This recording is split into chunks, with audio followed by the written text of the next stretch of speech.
कई लोगों के कमेंट्स आए हैं कि गुरुजी बतलाइए कि हमें नग पहनना चाहिए या नहीं पहनना चाहिए। तो ये तो कुंडली देखकर ही पता लगता है कि नग पहनना है या नहीं पहनना है, क्योंकि मैं अधिकतर नग पहनाने के पक्ष में नहीं रहता हूं। जो विशेष होगा तभी नग पहनाया जाता है। जब भी आपके 9वें और 11वें घर में ग्रह बैठा हुआ है और तीसरा घर खाली है, तो ऐसी स्थिति में ये ग्रह सो रहे होते हैं। और जब भी 9वें घर के और 11वें घर के ग्रह की दशा आएगी तो उस समय ये अपना पूर्ण फल नहीं देंगे।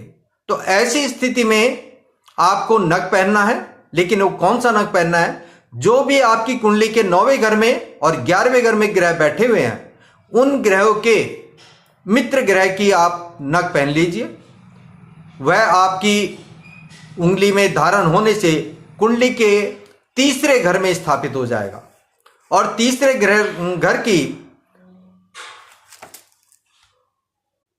दृष्टि 9वें घर पर जाती है और 11वें का और तीसरे घर का संबंध बनता है। इस तरह से जब इन ग्रहों की दशा चल रही हो तो ये अपनी दशा में आपको बहुत ही शुभ फल देने के लायक बन जाते हैं, जब आप इनके मित्र ग्रह को इनके साथ मिला देते हैं। तो जब भी पहनना हो तो इस तरह से कॉम्बिनेशन बना के आपको रत्न पहनना चाहिए। जब भी 7वें घर में कोई ग्रह बैठा हुआ है लेकिन तीसरे घर में कुंडली में कोई ग्रह नहीं बैठा हुआ है, ऐसी स्थिति में यदि 7वें घर का ग्रह बहुत शुभ बैठा हुआ है और उस ग्रह की दशा आ गई है, उसका समय आ गया है, तो आपको 7वें घर में बैठे ग्रह के मित्र ग्रह का रत्न अपनी उंगली में धारण कर लेना चाहिए।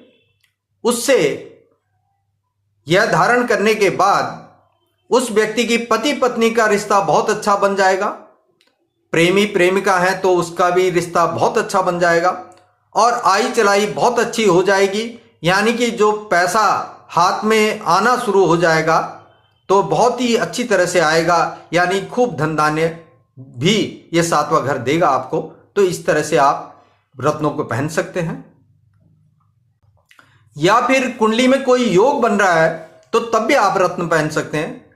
जैसे कि माना 12वें घर में कुंडली के मंगल बैठा हुआ है और तीसरा घर खाली है, आप उस समय पर मंगल की दशा आ जाए तो आप तीसरे घर में केतु का रत्न उनको पहना दीजिए और ऐसा पहनाने के बाद वह व्यक्ति मालो माल हो जाएगा। जबकि